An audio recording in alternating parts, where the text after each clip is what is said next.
खाली आत्मसम्मान होता है, खाली आत्मसम्मान होता है। माथा पर टोकरी लेकर के जाएंगे नौकरी करने के लिए, तो मन होगा तो 2 रुपया जो है हमारा श्रम हमको देगा, और मन होगा तो हमको गाली देगा। देखिए कश्मीर में गोली दे रहा है, कौन लेगा इसकी जिम्मेवारी भाई? इलाज कराने के लिए बाहर जाएं, पढ़ने के लिए बाहर जाएं, रोजगार के लिए बाहर जाएं, और वोट देने के लिए आप, वोट लेने के लिए आप हमारे घर में आइएगा। बोलिए इनको झाड़ू मार करके भगाना चाहिए, नहीं भगाना चाहिए? यह सवाल है। इसीलिए मैं बिहार के नौजवानों से खास करके यह अपील करना चाहता हूं कि बिना मतलब के किसी दुविधा में मत रहिए। आमने सामने की लड़ाई छिड़ चुकी है। एक तरफ वो लोग हैं जिन्होंने आजादी के आंदोलन के दौरान अंग्रेजों के साथ चाय पे चर्चा की थी।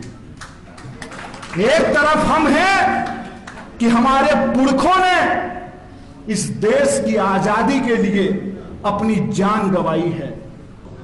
मैं बिहार के तमाम वो लोग जिनको बिहारी होने पर गर्व महसूस होता है, बिहार के वो तमाम नौजवान जिनको लगता है कि बिहार का मुस्तकबिल बदलना चाहिए, जब हम जाएं तो लोग सम्मान के साथ कहे कि अरे आइए आइए, आप तो बुद्ध की ज्ञान भूमि से आए हैं, अरे आइए आइए आप तो चाणक्य की भूमि से आए हैं, अरे आइए आइए सामाजिक न्याय के बड़े पुरोधा जगदेव प्रसाद और कर्पूरी ठाकुर की भूमि से आए हैं, अरे आइए आइए आप तो दशरथ मांझी की धरती से आए हैं, अरे आइए आइए आपके यहां तो 1942 के भारत छोड़ो आंदोलन में अंग्रेजों को दांतों तले उंगलियां चबानी पड़ी थी, आप उस क्रांतिकारी धरती से आए हैं।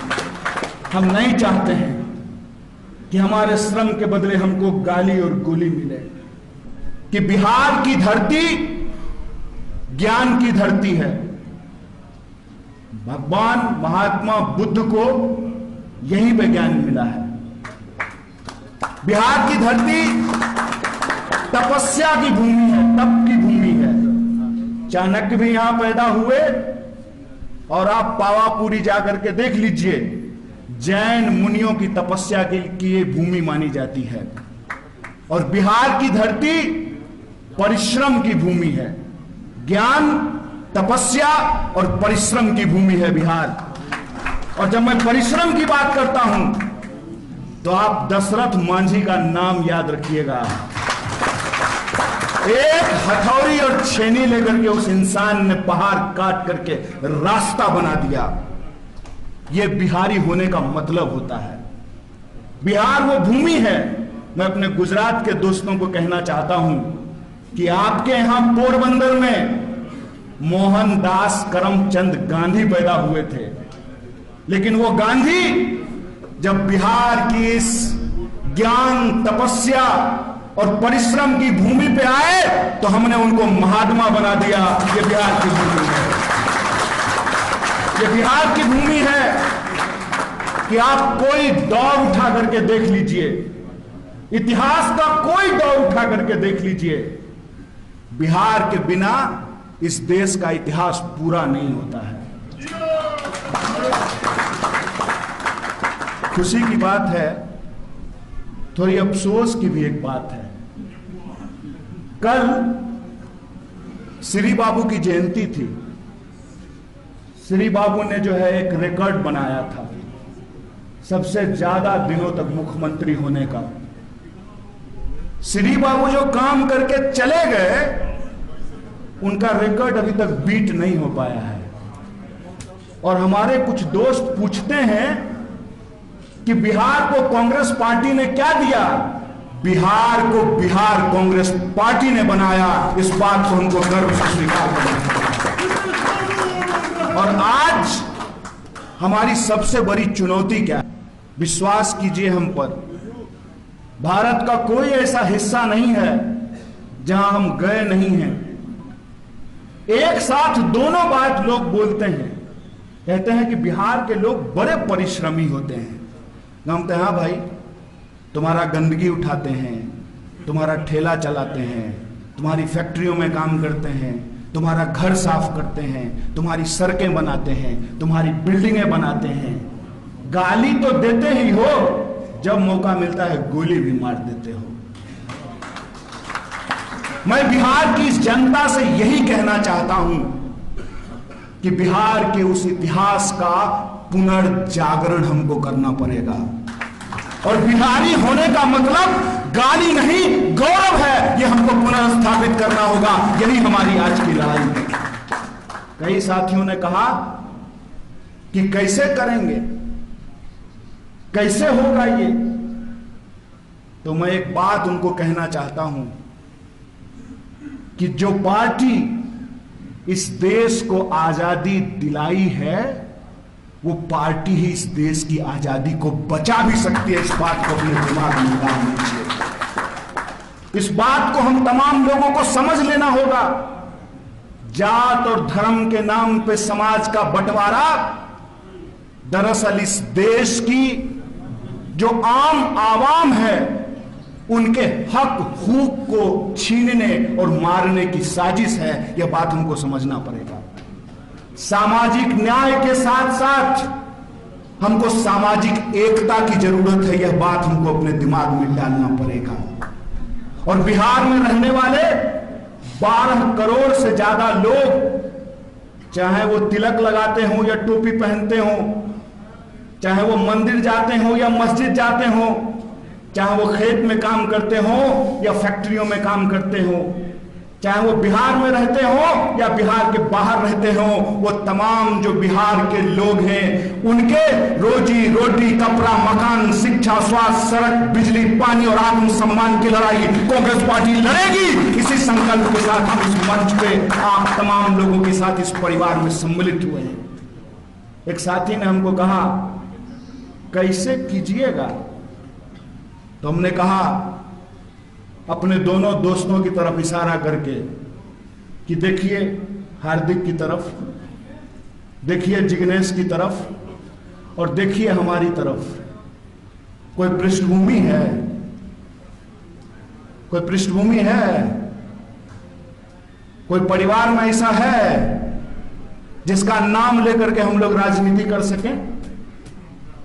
है कोई हमारा इतिहास? हम आपकी तरह एक साधारण इंसान का बच्चा है। हम तीनों का कोई पृष्ठभूमि नहीं है।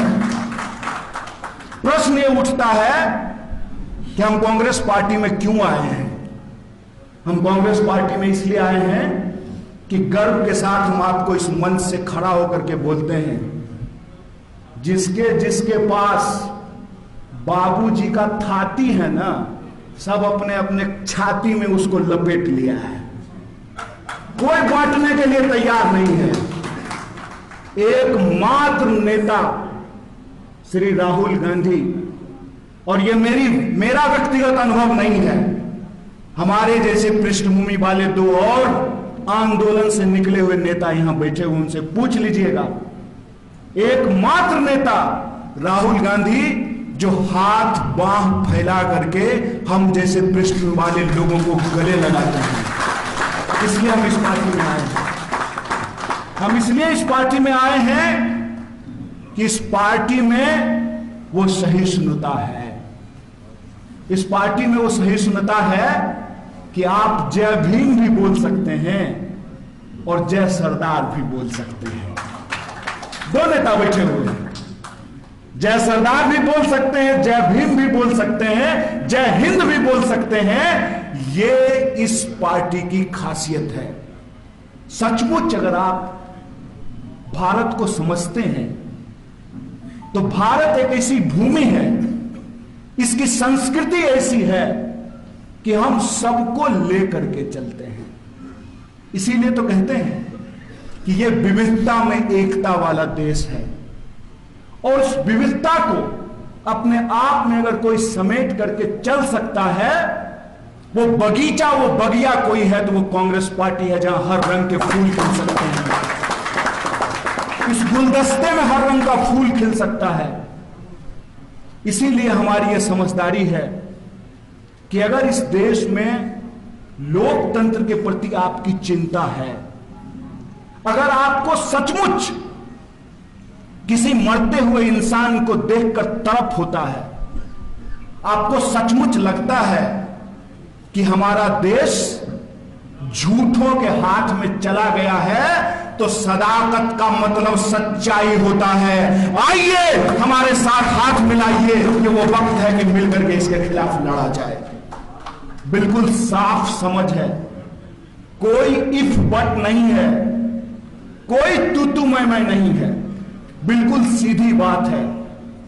जो भाजपा से लड़ना चाहते हैं वो कांग्रेस पार्टी के साथ होंगे, और जो कौन सतली पुताव कना करना चाहते हैं वो यही गुनागणित करेंगे।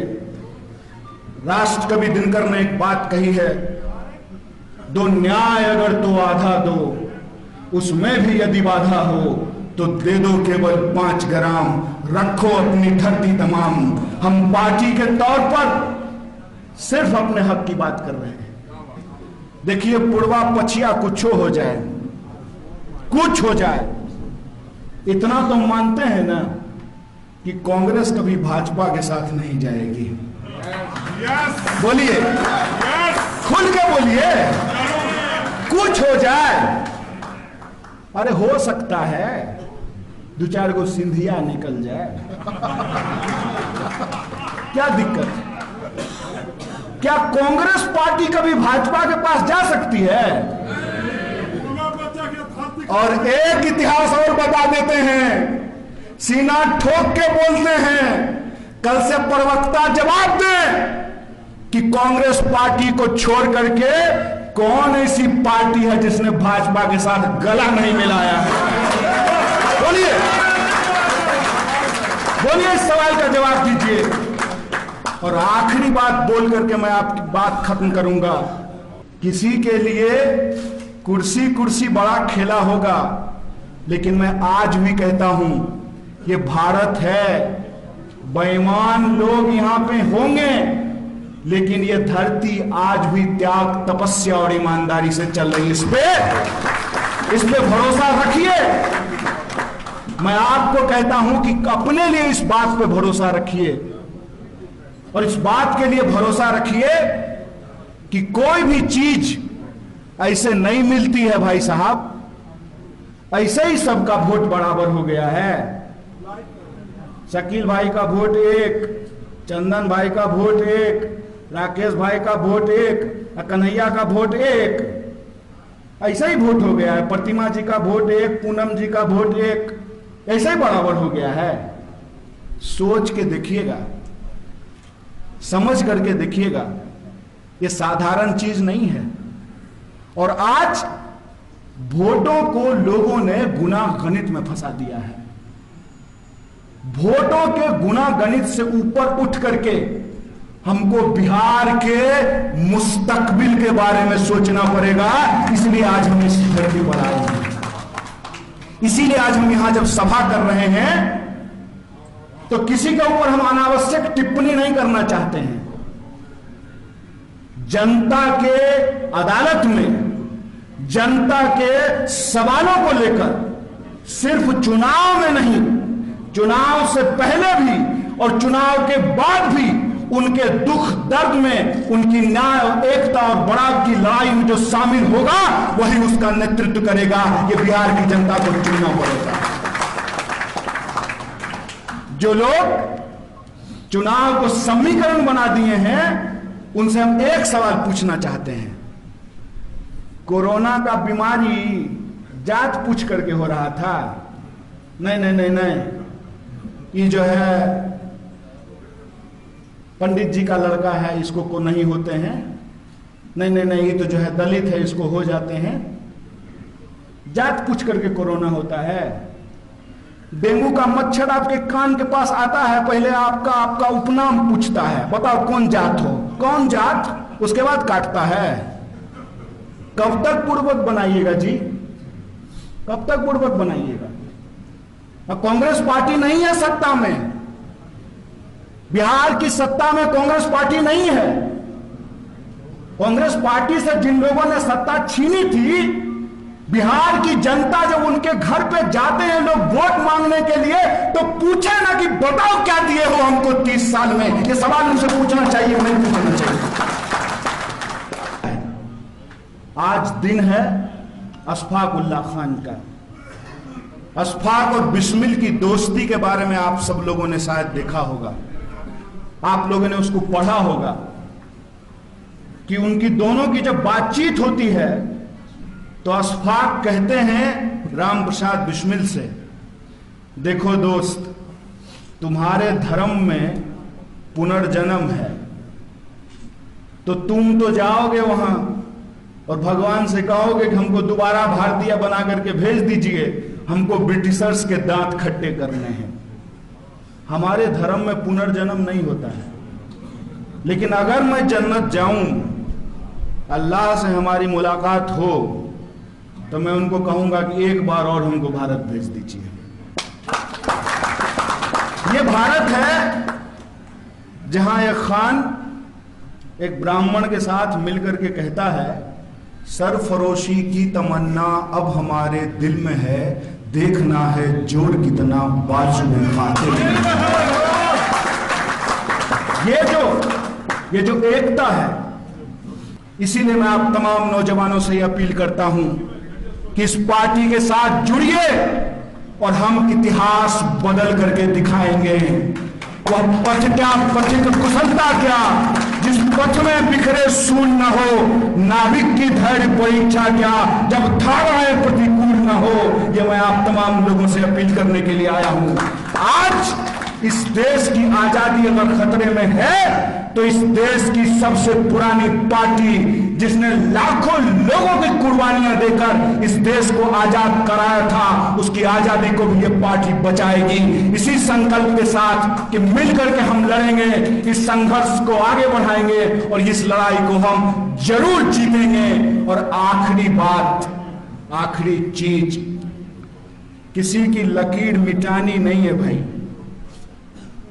कुछ लोग होते हैं कि दूसरे की लकीर मिटाते रहते हैं। हम आशावादी लोग हैं, किसान परिवार में पैदा लिए हैं। हम लोग किसी की लकीर मिटाएंगे नहीं, अपनी लकीर खींच कर दिखाएंगे, नया बिहार बनाकर दिखाएंगे। बहुत बहुत शुक्रिया, बहुत बहुत धन्यवाद।